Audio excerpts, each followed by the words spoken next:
The psychology of people who destroy everything good in their life. She had everything she ever wanted. The job, the relationship, the apartment with the good light. She had worked for years to get there, quietly, carefully, without telling anyone how much she wanted it. And then, without fully understanding why, she started pulling threads.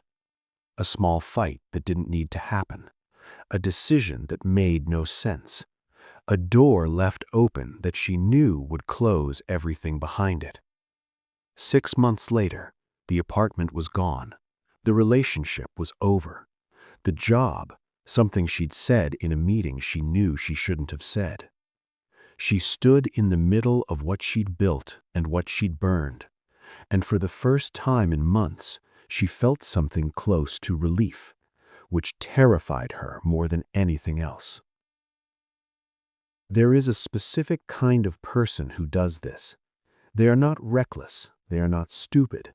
In fact, they are often the most careful people in the room. They think before they speak, they plan, they protect, until something good arrives, and then something shifts. An unease they can't name, a tightness, a waiting, a sense that something is about to be taken from them, so they take it first. They manufacture the ending before the ending can find them. They say the thing that can't be unsaid. They make the choice that closes the door. And in the aftermath, in the rubble of what they built, they feel something unexpected, familiar ground. Psychologists have a name for this pattern: self-sabotage. But that word doesn't capture what's actually happening. It sounds like weakness, like failure of will. What's actually happening is far more precise. It is the nervous system executing a very old program. A program written in childhood, when good things arrived and then disappeared, without warning, without reason. Maybe it was a parent who was warm one day and cold the next. Maybe it was safety that kept getting pulled away. Maybe it was love that came with conditions that kept changing. The child learned something devastating, not as a thought, as a body memory. Good things don't last. And the moment something good arrives, the countdown begins. Not consciously. The person doesn't decide to destroy. The body decides. The old program runs. And the person watches themselves do it, sometimes in slow motion, knowing exactly what they're doing, unable to stop, because stopping would require trusting that the good thing will stay, and that trust was burned out of them long ago. There is something else. For people who grew up in chaos, stability feels wrong, not good wrong, like wrong wrong, like waiting for the other shoe to drop. The quiet becomes unbearable. The safety feels like a trap. The happiness feels like a setup. So they create the chaos they understand. Here is the part no one talks about.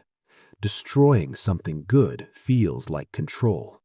In a life where things were taken without warning, taking it yourself is the only power available. You can't be abandoned if you leave first. You can't be rejected if you make yourself impossible to accept. You can't lose what you've already burned.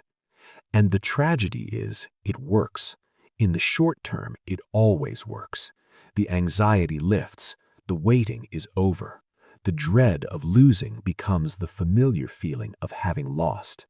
And familiar, no matter how painful, is always more comfortable than uncertain. But the pattern compounds.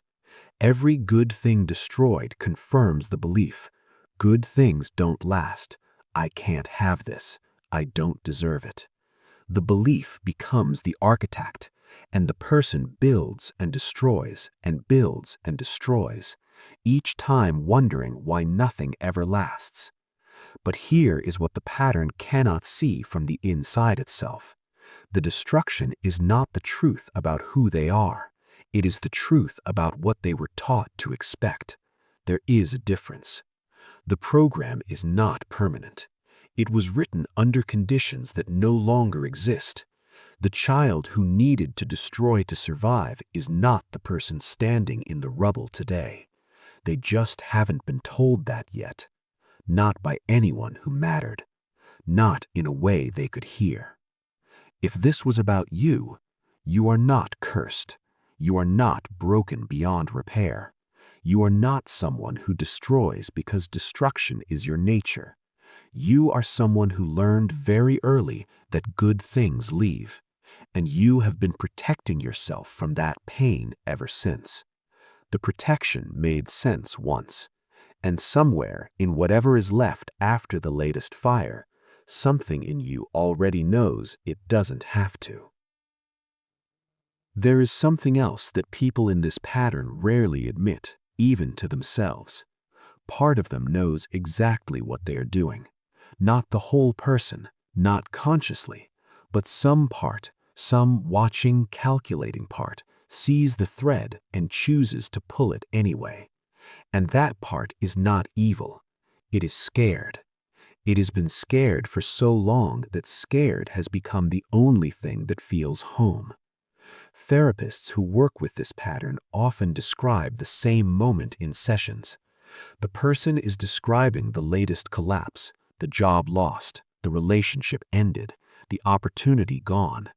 And somewhere in the telling they pause, and they say, I knew I was doing it, I just couldn't stop. That sentence, I knew but I couldn't stop, is one of the most important things a person can say about themselves, because it means the destruction was never about not knowing better. It was about not yet trusting that better was safe to keep. There is a particular kind of grief that comes with this realization. Not grief for the things lost, though that is real too, but grief for the years spent building and burning, for the relationships that didn't have to end, for the versions of a life that were possible and were walked away from before they could become real. That grief is worth feeling, because on the other side of it, for the first time, the next good thing might be allowed to stay.